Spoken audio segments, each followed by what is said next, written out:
Aunt Rachel, are you sure about this? A few days after getting married and moving into our new home, I invited my beloved niece and her mother, my sister, to visit. During their visit, my niece said something that made us uneasy. "Hey now, kids shouldn't be messing with grown-ups." My husband quickly scolded her, his worry evident, but there was another reason why he was freaking out. "My name is Rachel, and I'm a 30-year-old pharmacist. I often look after my niece who lives nearby, and she has grown very attached to me. She's the cutest, and I end up spoiling her.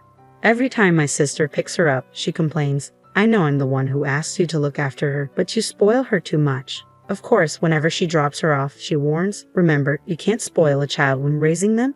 But I always joke and reply that parenting is a mother's responsibility. That's how things go every day in my life. My sister is a nurse, so she's busy most of the time. She works in a well-paying hospital ward and also takes night shifts. On the other hand, as a pharmacist working at a drugstore, I have fixed working hours and no night shifts. I'm off on days without outpatient visits, and I don't have to be called in when the clinic is understaffed. So I often end up looking after my niece when my sister is busy. It might be because of her situation, but compared to kids her age, she is very calm and obedient. Girls are said to grow up faster than boys, but in her case, I think her family environment plays a significant role. I've been spending time with her to make sure she doesn't feel lonely, but now she has me wrapped around her finger. She's a quiet child who doesn't seek much attention, but she has this one ability that's hard for others to understand. For instance, when I tell her, 'The park was empty today, wasn't it? Time flew by quickly. Want to take a shortcut home?' she would give an eerie response, saying, 'Auntie Rachel, we shouldn't go that way. There's something bad there. Let's take the long way around.' Incidents like this happen often. What bad thing? I've heard that children have heightened senses that allow them to see and hear things we can't, but is that for real? To be honest, I don't fully believe it. One day, a regular male customer at the pharmacy asked me out for lunch. When you hear regular at a pharmacy, you might think he's sick, but that's not necessarily true. This man got injured while working and is just getting treatment, so he's healthy overall. In the beginning, he visited frequently, and we casually chatted. His injury was healing well, and we were talking about him maybe not needing to come anymore when he asked me out for lunch.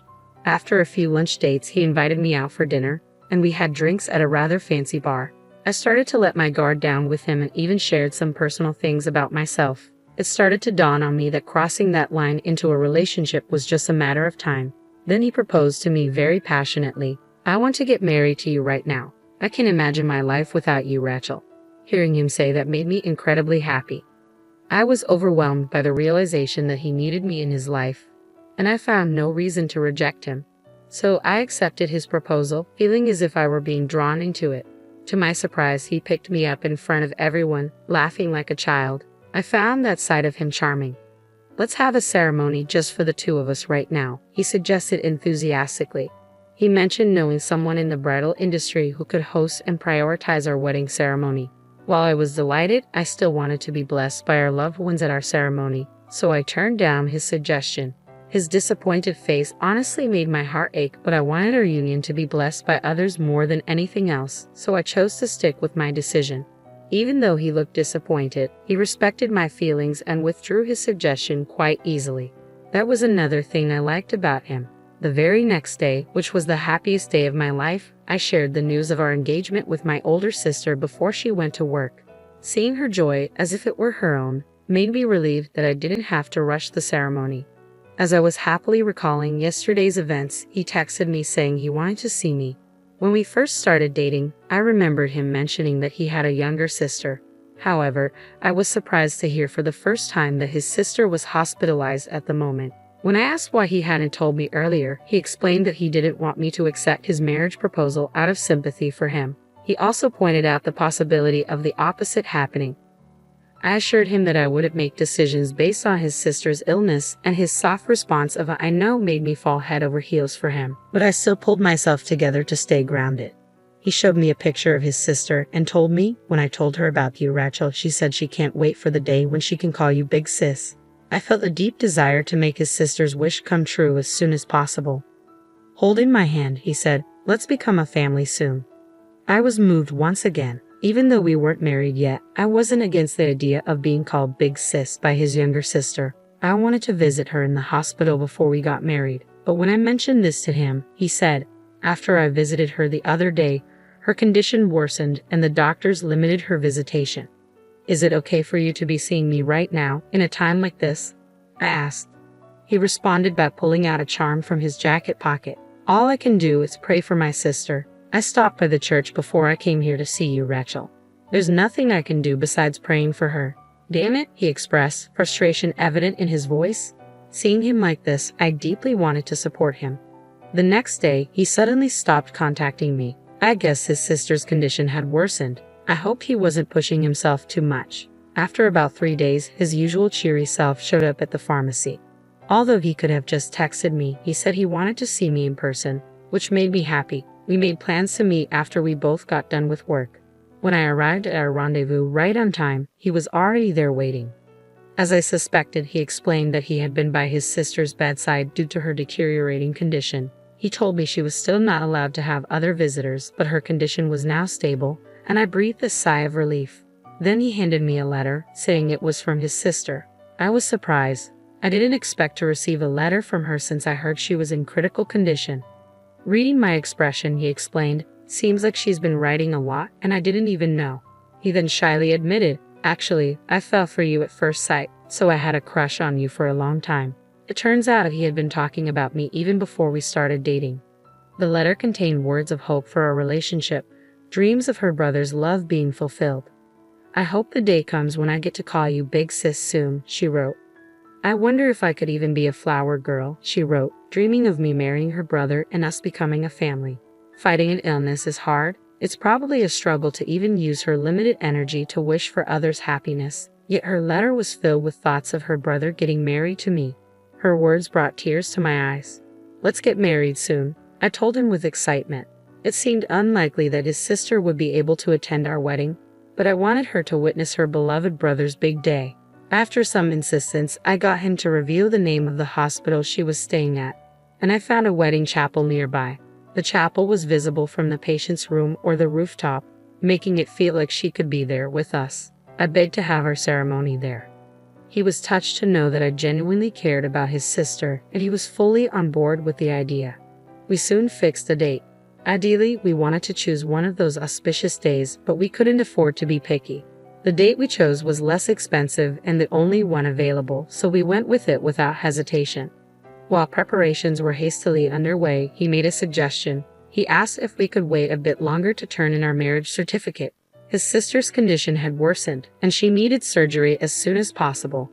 The medical bill was going to be more expensive than expected, affecting our wedding budget. It didn't feel right to have a wedding under such circumstances either. When I suggested waiting until after his sister's surgery, he exclaimed, if she found out our wedding was canceled because of her, it would ruin her will to heal. Hearing that, I couldn't say anything, and the wedding proceeded as planned. For the time being, I paid for our ceremony in one installment, under the agreement that we would split the costs after his sister's medical bills were paid. Despite the short notice, a decent number of our close friends and family managed to attend our wedding day.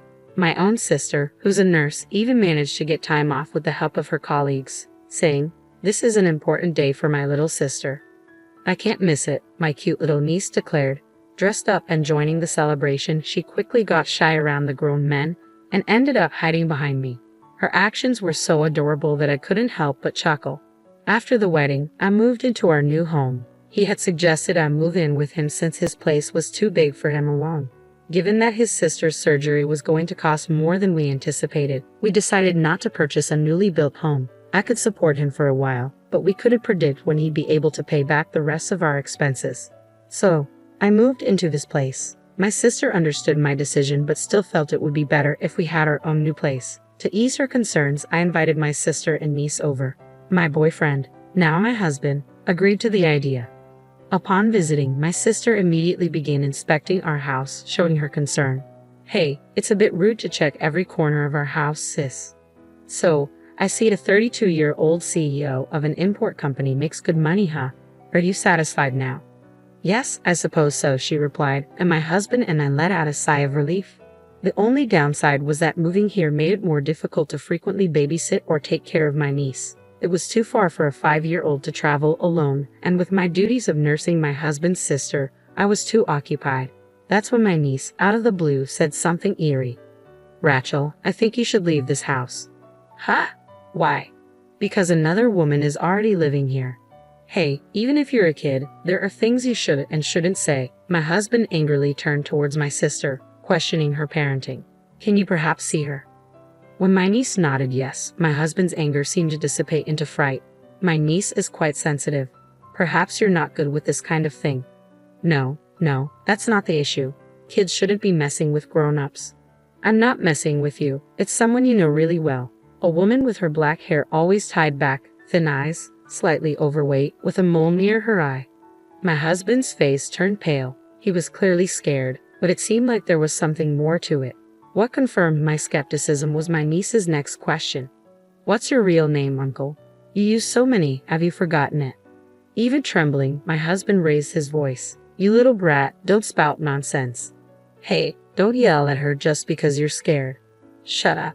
My husband shoved me away. He seemed more than just panicked with fear.